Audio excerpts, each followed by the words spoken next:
gabi pong ito, handa ka na ba harapin ang pagbabago? Sabi niyo nga po sa kalapit niyo, handa ka na bang harapin ang pagbabago? Ano po yung pinag-aralan natin last week? Sino po nakakalala? Ano po yung pinag-aralan natin last week? Ano po nakakalala? Yung pinag-aralan po natin last week. Yung magkaroon po ng takot sa Diyos, di ba? Sapagkat karamihan po sa atin talagang walang takot po talaga sa Diyos. Sapagkat kung talaga tunay po tayo may takot sa Diyos, hindi po tayo basta-basta gagawa ng kasalanan. Amen po ba? Sabi po sa John chapter 5, verse 1 to 9, medyo maabala po ito ha. Pagkaraan nito ay dumating ang isang pista ng mga Hudyo at pumunta si Jesus sa Jerusalem, sa lungsod na ito. Malapit sa pintuan ng mga tupa ay may malaking imbakan ng tubig na may 5 portiko. Kung tawagin ito sa wikang Hebreo ay Betsata. Nasa paligid nito ang maraming may sakit, mga bulag, mga pilay at mga paralitiko. Sila'y naghihintay na gumalaw ang tubig dahil sa mga panahon na isang anghel ng Panginoon ay bumababa at pinagagalaw ang tubig. At ang maunang lumusong sa tubig matapos ito'y gumalaw ay gumagaling sa anumang karamdaman. May isang lalaki doon na 38 taon nang may sakit.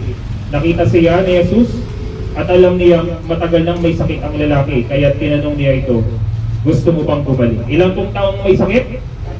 38. Sabi po sa verse 7, sumagot ang may sakit, Ginoo, wala pong maglulusong sa akin. Kapag gumalaw na ang tubig, papunta pa lamang ako, may nauna na sa akin. Verse 8, sinabi sa kanya ni Jesus, tumayo ka, buhatin mo ang iyong higaan at lumakad ka. Noon di gumaling ang lalaki. Binuhat ang kanyang higaan at lumakad. Saglit po tayo yumuko at manalangin.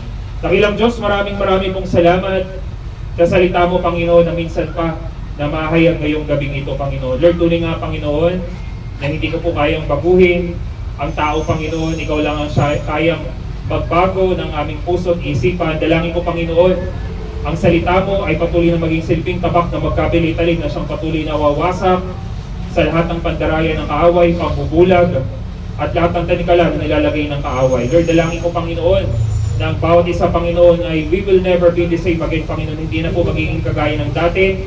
Makakalaya na po ang bawat isa at magkakaroon na po ng kaayusan ang direksyon ng buhay ng bawat isa. Dalangin ko, Panginoon, patuloy na gamitin mo po ako bilang iyong mensahero sa bawat isa, Panginoon, na siyang maghahayag ng buong tapang na nagbumula, Panginoon, sa iyo ang bawat salita na aking nasasabihin, Panginoon. Dakilang Diyos, maraming pong salamat sa pangalan ni Jesus. Amen. Palakpakan po natin si Lord. Yan. Sino na po ang pamilya dito? Doon po sa lalaking 38 taon nang may sakit. Sino pong pamilyar na? Pamilyar na po ba kayo? Hindi pa po? Kaya dito po sa sitwasyon po ng 38 taong may sakit, 38 years na may sakit, meron po itong tubig na sabi ng Biblia ay kinakalaw po ng anghel yung tubig na yun, at once na kinalaw ng anghel, ito po ay gagaling lahat ng may sakit, lahat ng makakapunta po agad doon, yung pinakauna na makakapunta. Ang problema, wala pong nagdadala doon sa lalaki na 38 years nang may sakit para po gumaling po siya. Kapag paparating na, may nauna na sa kanya. Kung iisipin po ninyo, kung 38 years nang may sakit, aasa ka pa bang gagaling ka? Taas po ka, may naasa pa. Wala na. Meron nga po akong nakilala 2 years na lang, 100 years of age na. Kaya kahit butas na ang likod, nak-nak na, napakabaho na, hindi na tutulog, yung buong pamilya ay umaasa pa rin, naabot pa ng 100 taon. Bakit po ba umaasa nga abot pa ng 100? Ano po bang meron sa 100? Naku, may matatanggap po pala. Magkano yung matatanggap? 100,000. Di ba? Meron na po ba ditong 98? Aabot pa po kaya tayo ng 100? Hindi na po natin alam ano.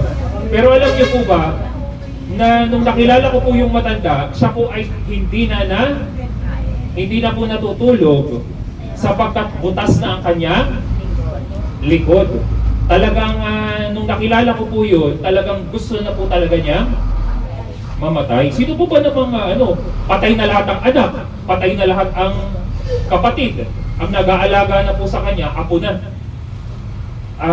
Literal lang, hindi na po apo yung mga nag-aalaga, mga katulungin na lang at wala nang gusto siya ay makita pa bantayan. Sapagkat talagang nung nakita ko po yung likod, sobrang baho na pagpasok mo pa lang sa bahay ay alingasaw na sa sobrang baho. Pero kung isipin po ninyo yung ganong edad, nakasa ka pa ba na ikaw ay babangon pa at lalakas pa? Wala na po, di ba? Pero ito po ating pinag-uusapan ay 38 years old na at 38 years nang may sakit at hindi na po talaga aasa siya nagagaling pa. Pero alam niyo po, isa po sa pinakamagandang pangyayari na dumating po sa kanyang buhay nung makita po siya ng ating Panginoong Jesus. At ito po ang tanong sa kanya, gusto mo ba gumaling? Rekta po agad na tanong. Kung tatanungin po tayo ng ating Panginoon, ilang taon na po tayong may sakit, hindi po ito pinag-uusapan na sakit na kung saan ay yung nakaratay na kung pag ating pong bubulay-bulayin ang salita ng Diyos at ikaw po yung nakahiga po dyan, ano na lang pong nakikita po ninyo? Bubong, kisame. At ang kasama mo ay puro mga may sakit at malamang sobrang baho na rin doon. Tama po ba? Nandun na umiihi, doon na tumatay. Lahat na po ng mga sakit ay nandun na. At paano ka pang gagaling na kung ang mga nakikita mo ay mga hopeless na, pare-pares kayong mga may sakit? Tama po ba? Pero isa sa pinaka magandang nangyari sa sitwasyon po ng 38 years na may sakit ay nung na-encounter niya po ang ating Panginoong Jesus nung siya po ay nakita. Hindi, kung ilalagay po natin ang ating sarili doon sa 38 years, tayo po, ilang taon na po tayong nahihirapan sa sitwasyon na meron po tayo. Gusto po ba nating makaalis doon sa hirap ng sitwasyon ng ating buhay? Hello po, nandiyan po ba kayo? Sino pong gusto nang umalis doon sa napakahirap na sitwasyon ng buhay? Di ba lahat po tayo? Pero ang tanong, gaano po ba tayo kadeterminado, kaseryoso na makaalis doon sa mahirap na sitwasyon ng ating buhay? Karamihan, tayo po ay umaasa lamang sa sarili nating lakas. Pero bakit marami po nagsasabi, ginawa na niyang lahat, bakit hindi pa rin sila? Siguro ay pinanganak akong mahirap, mamamatay na talaga ako? Mahirap, naniniwala po ba kayo doon? Hindi po dapat tayong maniwala sa ganong paniniwala ng karamihan. Tatandaan niyo po, kung pinanganak ng mahirap at namatay kang mahirap, wala kang ibang sisisihin kundi ang iyong sarili. Kasi isipin niyo po bakit po yung mga mayaman, bakit lalong yumayaman, ay ang gabi nagiging araw eh. Hello?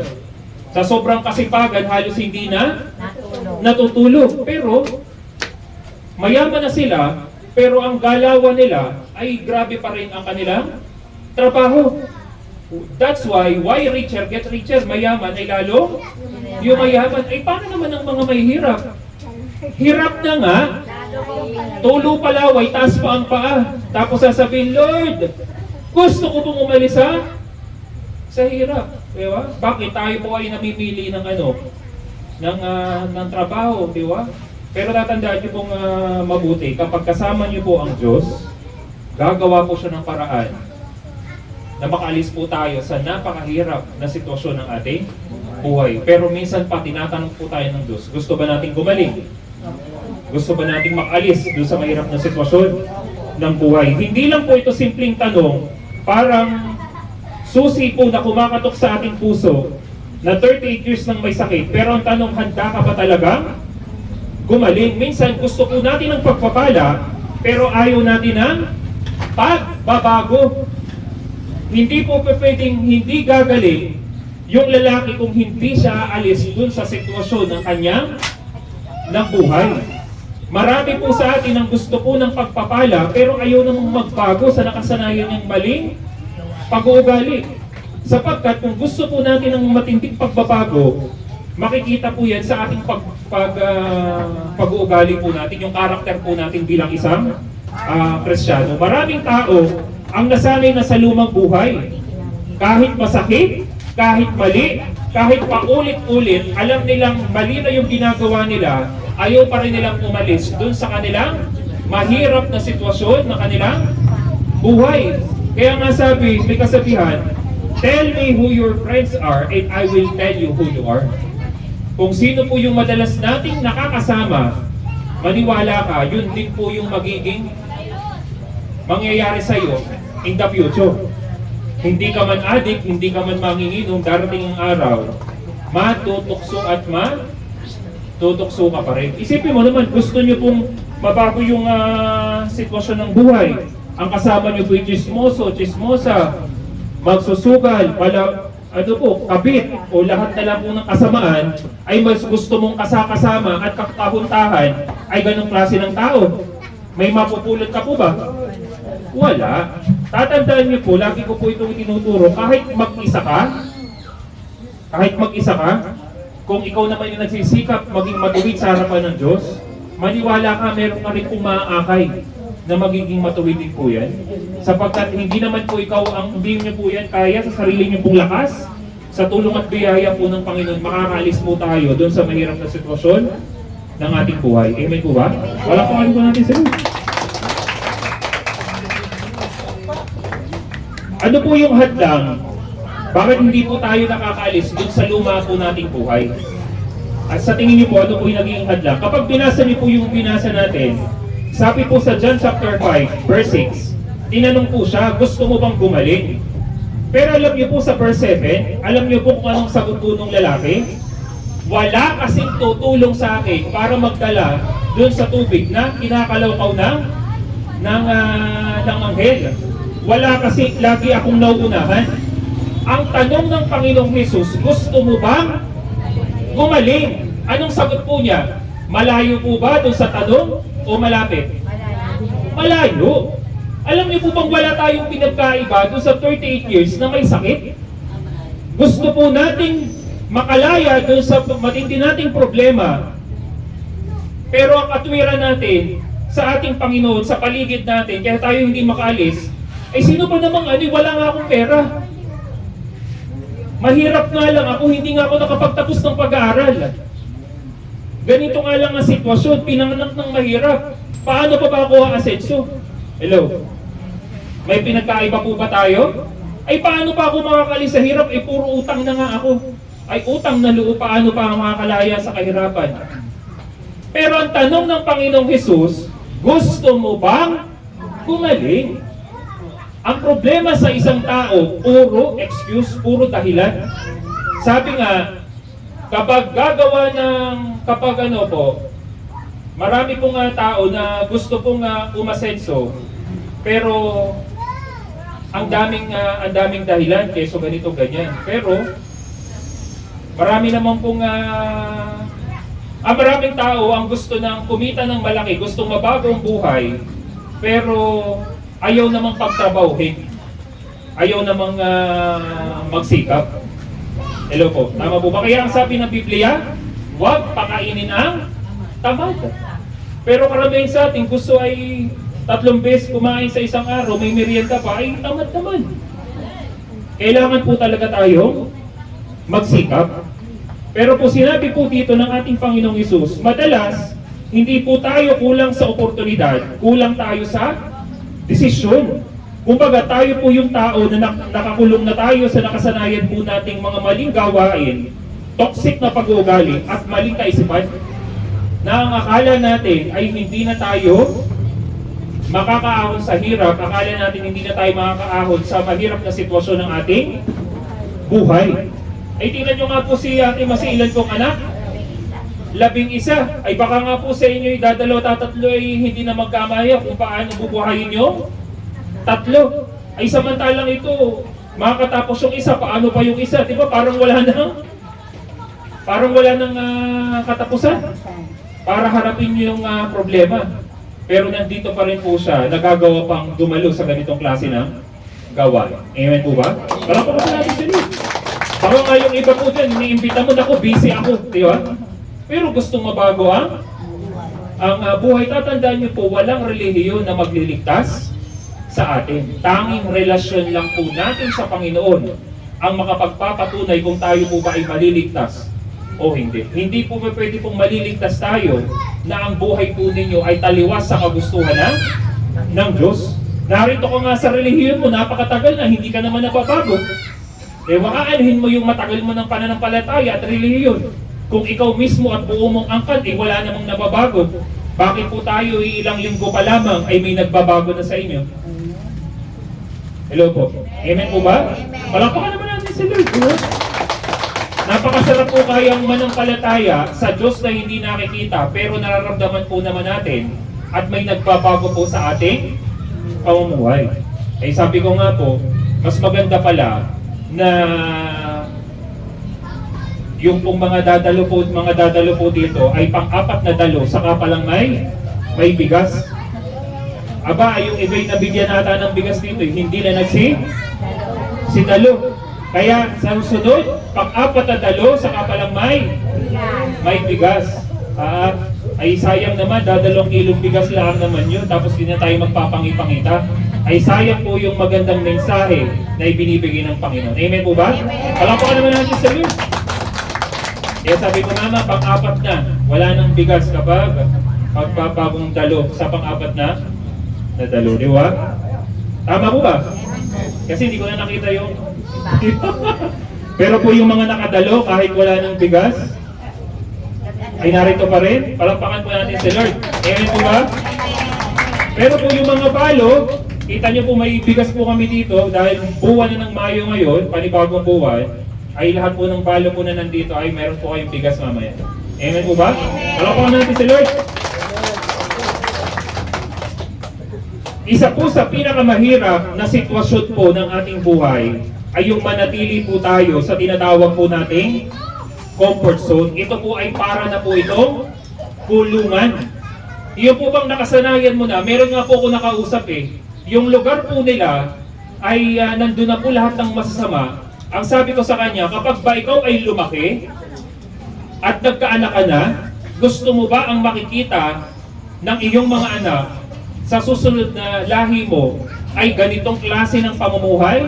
Puro mga manginginom, mamamatay tao, magsusugal, adik, lahat ng kasamaan nandito na. Gusto mo ba, masaya ka pa na dito pa rin sila lalaki at makikita yung pamumuhay na nakita mong mali? Alam niyo po ang sagot sa akin? Opo. Okay lang po yun. Ibig sabihin, napakahirap po pala makaalis ang isang tao sa napakahirap na sitwasyon ng kanyang buhay kapag ito po ay kanya na nakasanayan na parang normal na lamang. Kaya po, kung pamimiliin ko po kayo, ano po ang pipiliin ninyo? Kulungang may selda o kulungang walang selda? Taas po ang kamay na may kulungang may selda. Taas po ang kamay na kulungang walang selda. Alam niyo po ba kung ako po ang tatanungin ninyo, mas gusto ko kayo kulungang may selda. Tanungin niyo po kung bakit. Aba, ay pa-uniform pa. May letter P pa sa likod. Ito pa yung malupit, pakain pa. May gwardiya pa. May silver pa. May libre na kuryente, libre pa tubig. Wala ka ng problema. May napanood na po ako sa Facebook sabi nung judge, malaya ka na, makakabalik ka na uli sa pamilya mo. Alam niyo po, nasagot nung pinapalaya na, Judge, pwede po bang pahirit pa kahit 30 days? Ay pag ako po ay lumabas, hahanap ako ng titirhan ko. Hahanap ako ng pagkain ko. Ay dito po, nandito na lahat. At alam niyo po ba, nakakatawa man pong isipin, marami po talagang mga preso na ayaw na talagang lumabas. Kahit mamatay na lang po sila doon, okay lang, sapagkat alam nila ang hirap ng buhay sa labas. Pero po ito yung pinakamasakit na katotohanan. Gusto niyo po bang malaman? Bakit tayo po wala namang selda? Bakit hanggang ngayon mahirap pa rin ang sitwasyon ng buhay natin? Bakit hindi pa rin po kayo umaalis sa hirap ng buhay na meron kayo, wala namang selda? Hello? Katamaran. Ayun na. Masakit na katotohanan, Kaya hindi ka na talaga aalis, mabuti pa yung may selda. Sila po doon nagsisikap sa loob, nagtitinda, naghahanap buhay, nagkataon lang na may selda. Maniwala po kayo, may kakilala po ako na kapagpaaral pa ng pamilya pero nasa loob ng kulungan. Napakasipag masahe, manikurista ay lalaki. Lahat ng hanap buhay kaya po doon. Kahit tumuwad, puwitin ng kapwa lalaki, magkapera lang. Totoo po, hindi wala pong halong biro. Ay bakit po tayo? Ayaw nating umalis sa hirap ng sitwasyon ng buhay, tapos minsan masisisi pa natin ang Diyos. Hello? Alam niyo po, hindi po aksidente na dumating po ang gawain ng Diyos po dito para gisingin po tayo sa katotohanan na may Diyos na kayang alisin po tayo sa mahirap na sitwasyon ng ating buhay. Palakpakan naman po natin sila. Hello po ba? Tama po ba? Kaya po ano po ang sabi po dito, isang napakatinding utos ng Panginoon na sabi po niya dun sa lalaki sa John chapter 5 verse 8. Ito po yung sinabi niya. Tumayo ka, buhatin mo ang iyong higaan at lumakad ka. Bagamat marami pa rin siyang reklamo, pero ang sabi po sa verse 8, sinabi sa kanya ni Jesus, tumayo ka, buhatin mo ang iyong higaan, at lumakad ka. Ito po yung napakagandang mensahe, sabi sa verse 9. Noon di gumaling ang lalaki, binuhat ang kanyang higaan, at lumakad na. Palakpakan natin si Lord, di ba? Pero alam niyo ba, isa sa pinakamahirap na sitwasyon, ay yung bumangon ka na alam mo naman, na imposible pa. Imposible na. Alam niyo po, isa sa pinakamasakit sa totoong buhay ay yung umalis po sa nakasanayan mo na talagang gawain. Yung nakasanayan mo ng kapaligiran na akala mo hanggang sa mamatay ka na lang, ganito na lang po yung nakikita. Kung kayo po yung umaasa na gaganda ang buhay po ninyo sa lugar po na ito, simulan niyo po sa sarili po ninyo. At naniniwala po ako, yung small community na meron po tayo, it will create an impact and we will add value sa mga taong nakatira po dito na yung pong ating maliit na community ay nagkaroon ng pagbabago simula nang tinanggap nila si Jesus bilang sariling Diyos at tagapagligtas ng kanilang buhay. Amen po ba? Wala pa naman yung sagot. Wala tayong itinaas na relihiyon, wala tayong itinaas na kung ano paman, pero naghimala ang Diyos sa inyong buhay. Nagkaroon po kayo ng encouragement, nagkaroon po kayo ng lakas sa loob na magbago, at nagkaroon po ng himala ang inyo pong buhay. Amen po ba? Kaya po isa po sa sinabi po dito, walang drama, hindi komplikado, isang utos lamang. Hindi po sinabi ni Jesus, hintayin mo muna at gagaling ka. Sapagkat kung isipin po natin mabuti alam niyo po ba isa sa pinakamasakit? Kung nakahiga ka na po dyan, imposible naman na makinig ka dun sa taong nagsasabi na bumangon ka Tama po ba? Pero ang sabi po ng Biblia, faith comes from hearing the word of God. Magsisimula pong pananampalataya ng tao kapag nakinig po niya ang salita ng Diyos. Kaya mahalaga na nagbabasa ka yung nakikinig mo yung salita niya habang ikaw ay nagbabasa, at mahalaga na habang tayo nag-aaral ay nakatuto ka po talaga kasi mamaya hawak mo na naman ang iyong cellphone, sasaglit lang tayong magkakasama.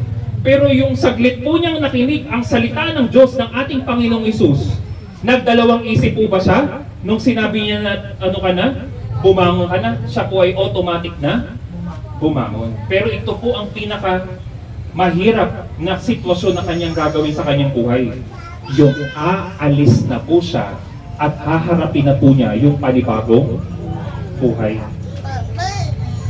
Iiwanan na po niya yung kanya po nakaraan. Ang tanong, handa po ba kayo? Na kalimutan na yung dati po ninyong nakasanayang maling gawain na hindi naman makakatulong po sa inyong paglago ng inyong pananampalataya. Hello po. Sapagkat, sabi po dito, kailangan po nating iwanan ang mga vision na kasanayan po natin, mali po nating pananaw, at yung luma nating pagkatao. Pag sinabing Kelvin, Hindi na po yung Kelvin na babaero. Hindi na po yung Kelvin na magsusugal. Hindi na po yung Kelvin na magagalitin. Hindi na po yung Kelvin na hindi nagpapatalo, mataas ang pride. Kailangan na si Jesus na ang mangingibabaw sa ating puso, sa ating buhay. Kaya kung tatanungin niyo po yung sarili po ninyo, kung ang pangalan po ninyo ay Tess at nababakas pa ang pangalang Tess, hindi ka pa po talaga tunay na nagbabago. Kung ikaw pa rin yung Tess na may ngiti ng ulo palamura, wala pa si Jesus sa iyo buhay, imposible magkaroon pa ng pagbabago sa iyo. Wala kang pinagkaiba dun sa 38 years na may sakit. Pero yung 38 years na may sakit ay nagkaroon po ng ng pagbabago simula nung siya po ay sumunod sa ating Panginoon. At dito na po ako magtatapos. Sabi sa 2 Corinthians chapter 5 verse 17, kaya't kung nakipag-isa ka na kay Kristo, ang isang tao, isa na siyang bagong nilalang. Ano mo tawag? Bagong nilalang. Hindi po ba lumang nilalang? Bagong nilalang, wala na ang dati niyang pagkatao, sa halip ito ay napalitan na ng bago. Kaya hindi po ako naniniwala sa mga relihiyosong taong palasimpa naman daw linggo-linggo. Pero kung wala namang nababago sa kanyang buhay, malamang hindi si Jesus ang pinupuntahan niya doon. Relihiyon ang kanyang pinuntahan. Kaya nga may nakausap ako Sabi ko sa kanya, hindi na ako magbabanggit. Di ba sa inyong simbahan, hindi naniniwala na si Jesus ay Diyos, tao lamang? Yun ang doktrina sa inyo? Alam niyo po sagot niya, ha? Yun ba ang doktrina? Ay, ako ba'y walang pakialam? Kasi ako'y simba lang ng simba. Hello?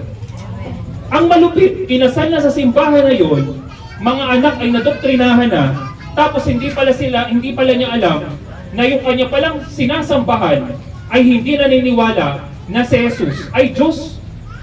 Sapagkat ang napakalinaw sa Biblia, sa John 4:36, I am the way, the truth, and the life. No one comes to the Father except through me. Ibig sabihin, wala makakapunta sa Ama kundi sa pamamagitan ko. Yun po ay si Jesus.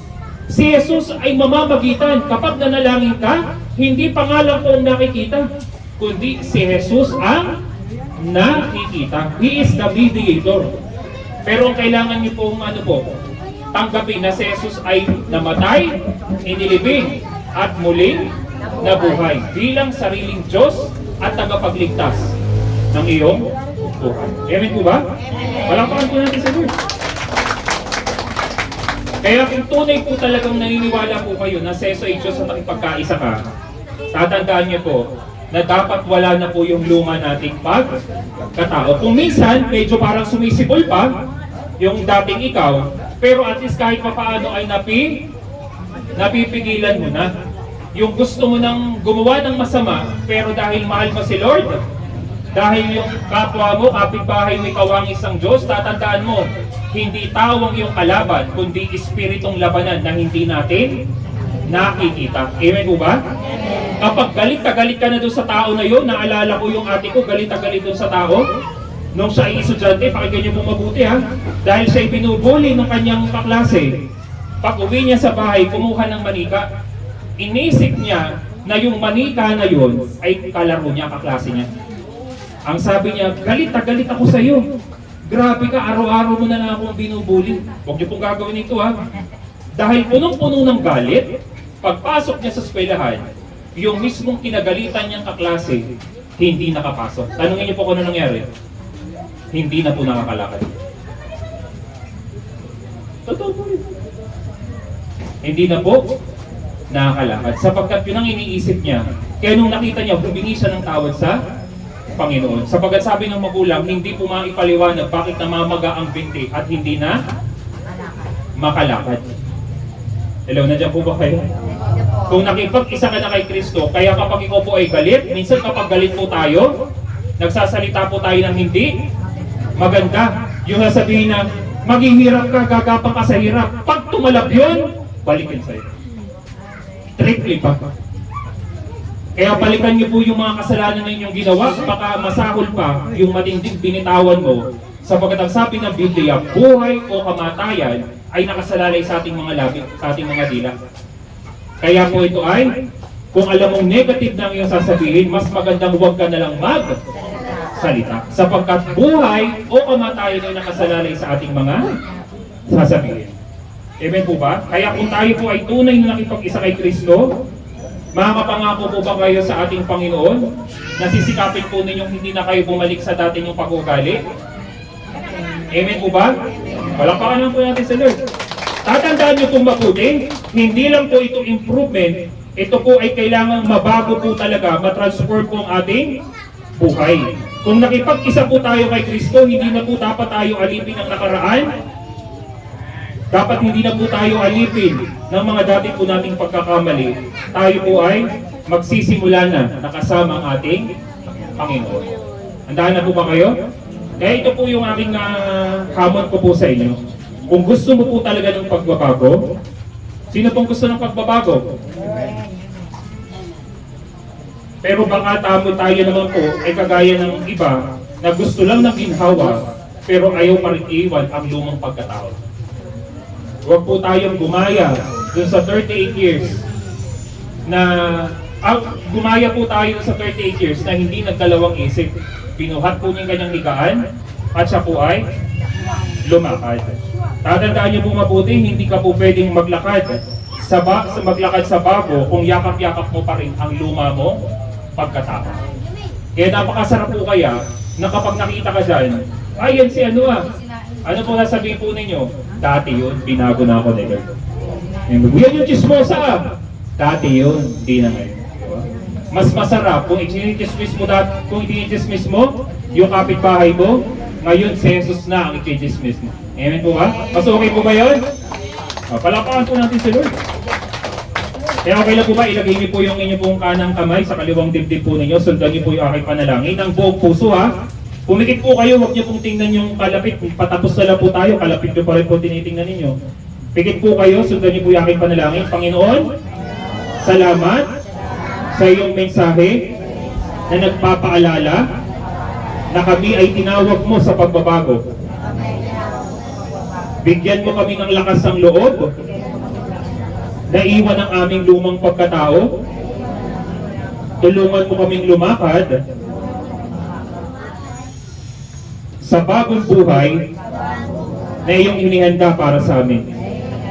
Patatagin mo ang aming pananampalataya at gabayan mo kami araw-araw. Sa pangalan ni Jesus, Amen. Palapakan po natin si Lord.